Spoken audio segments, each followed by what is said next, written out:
હા, આ એક બીજું અનુસંધાન વિડિયો છે. આંતરડાના હોર્મોન્સ અને માઇક્રોબાયોમ. તમારી ઈચ્છાઓ શા માટે પેટમાંથી શરૂ થઈ છે? બરાબર.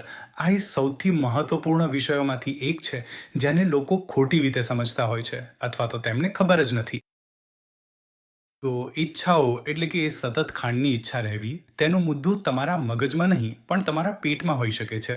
તમારું પેટ એ એક એન્ડોક્રાઇન અંગ છે. આપેટાઇટ નિયંત્રિત કરનારા હોર્મોન બનાવે છે. સ્વસ્થ આંતરડાની બેક્ટેરિયા GLP-1 અને PYY છોડે છે, જે તમને તૃપ્તિ અનુભવવામાં મદદ કરે છે.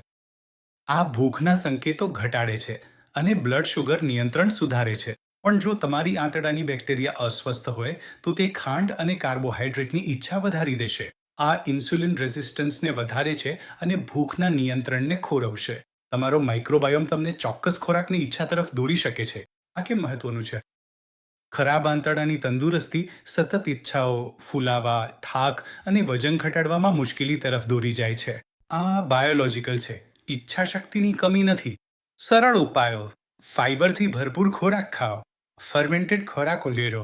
ઉદાહરણ તરીકે સ્વાદિષ્ટ અથાણાં, ખાટા સાવરક્રાઉટ, પૌષ્ટિક દહીં, ગરમ મિસો સૂપ, થોડું તાજું સાવરડો બ્રેડ અને આવું બીજું ઘણું બધું જે સ્વાસ્થ્ય માટે સારું છે.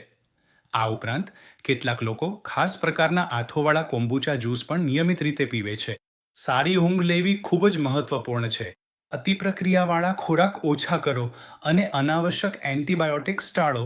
તેમજ ખાંડયુક્ત ખોરાક અને પીણા દૂર કરો, કારણ કે એ ખરાબ બેક્ટેરિયાના વધારા તરફ દોરી જાય છે.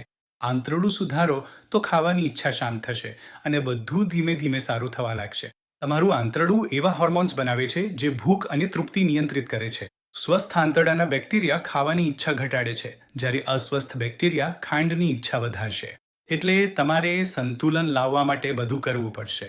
આંતરડામાં સારા અને ખરાબ બેક્ટેરિયાનું સંતુલન હોય છે, અને એ જ કારણ છે કે ભૂખ ઘણીવાર આંતરડામાંથી શરૂ થાય છે, મગજમાંથી નહીં. એટલે આંતરડું સુધારો અને ખાવાની ઈચ્છા સુધરશે, જે તમને વજન ઘટાડવામાં મદદ કરશે. જુઓ, બધો લાફાળ. તમારો સપ્તાહાંત શાનદાર જાય એવી શુભેચ્છા હો.